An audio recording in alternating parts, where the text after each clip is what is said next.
Dontaesboxingnation, what's going on, guys?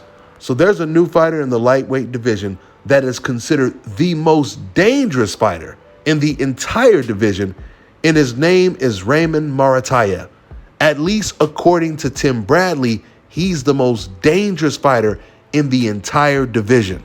Let me quote exactly what Tim Bradley said after he seen Muratalla knock out his last opponent, Torres. Tim Bradley says he's the most dangerous 135-pounder right now in the world, right next to Shakur Stevenson.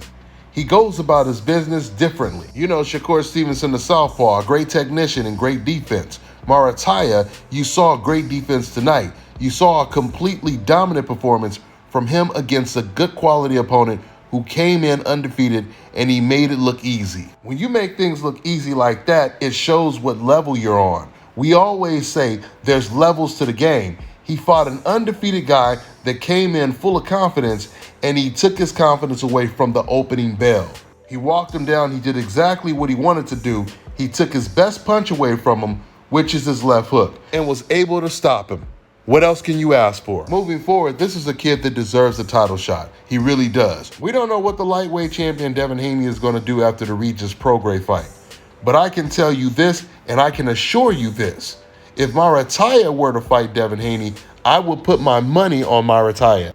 End quote. First of all, let me make the correction because that was the first time I read the entire quote of what Tim Bradley said. Apparently, Muratalla isn't the most dangerous fighter in the lightweight division. He's the most dangerous fighter in the lightweight division next to Shakur Stevenson, according to Tim Bradley. Now, the first question I have for Tim Bradley, and someone needs to ask Tim Bradley this next time they interview him. Does Tim Bradley know that Devin Haney has already sparred Muratalla? And according to what Devin Haney said, he beat him up in sparring. So Tim Bradley is really going out on a limb to say the things that he's saying about Muratalla. But here's the good thing about Tim Bradley saying these things. Out of Shakur Stevenson, Devin Haney, and Gervonta Tank Davis, whoever gets to Muratalla first, they can thank Tim Bradley for justifying them even making this fight. Meaning, if one of them decides to fight Muratalla, you can't say, oh, this is a cherry pick. Why is he fighting this guy, etc., etc.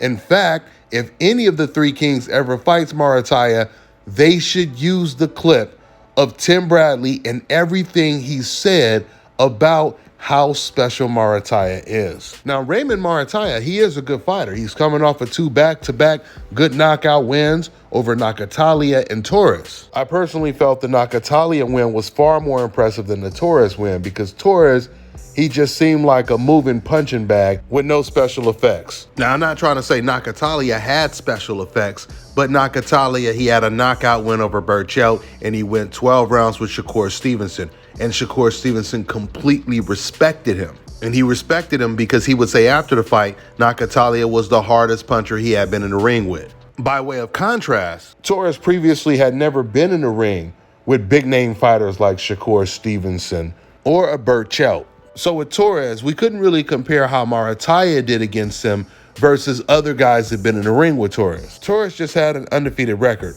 But just being undefeated doesn't make you some type of special prospect. And Tim Bradley should know this as much as he knows about the sport. During the fight, Tim Bradley, he said that Muratalla would beat Keyshawn Davis.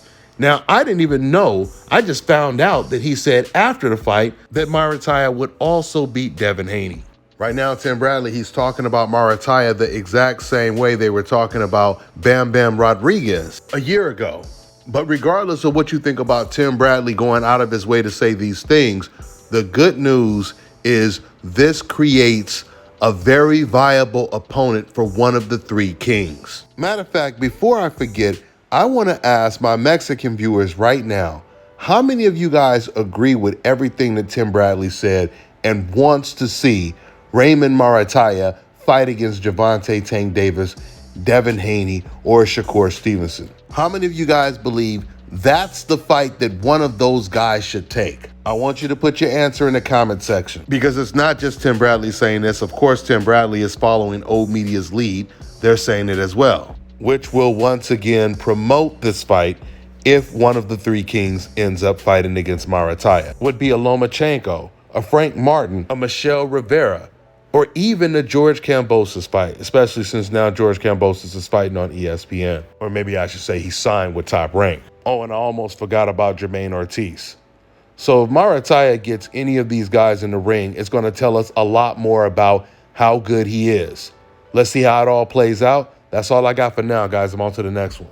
All right, now check this out, guys. If you're looking to repair eczema scars, burns and bruises, dark spots and blemishes, Fever blisters, diabetic ulcers, this right here is the perfect product for you guys. It's called Elo Key Face and Body Oil. Athletes and top-ranking boxers, they're also using it after training to reduce swelling, inflammation, and to ease the pain. So get yours today. Go to elodekey.com. like them on Facebook, and follow them on Instagram. Let me tell you guys about Issa Israel Law Firm. It is a full-service legal practice based in Denver, Colorado, an emerging hub for combat sports and high-altitude training. If you're a fighter inside or outside of the ring and you need a law firm you can trust to fight for you, visit thefighterfirm.com or email help@iilawfirm.com. Legal representation is usually limited to plaintiffs or defendants in Colorado, but iFirm can help anyone in the world with trademarking their business name, logos, and U.S. immigration issues. This brother has been my attorney for a while and helped guide me through all kinds of business and civil issues, so make sure you guys go to thefighterfirm.com.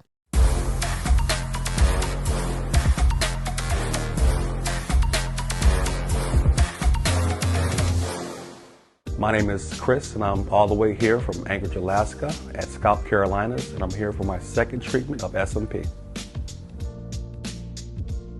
Well, I was sitting at home one day and going over my Facebook page, and they have different, like advertisements popping up, and I saw one for SMP, and I saw some pictures of some guys, a before and after, and I was looking at that, and it caught my attention, so I Googled it.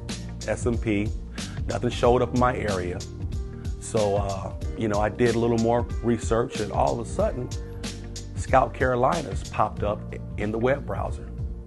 So I started watching his videos and seeing all the reaction from all the other people. We talked on the phone, we made appointments and everything. I sent him pictures, and he looked at them, and I was like, "Can you fix this?" And, he pretty much said, "No problem." My first session, he made me feel extremely comfortable. It was almost like I was talking to family. He started, and during the whole treatment, we talked and, about our families and our life, and, and things that he does and things that I do. And before I know it, the first session was over. When you see someone doing something that they love, as much as I see Enoch Glover love what he does, it shows in his work.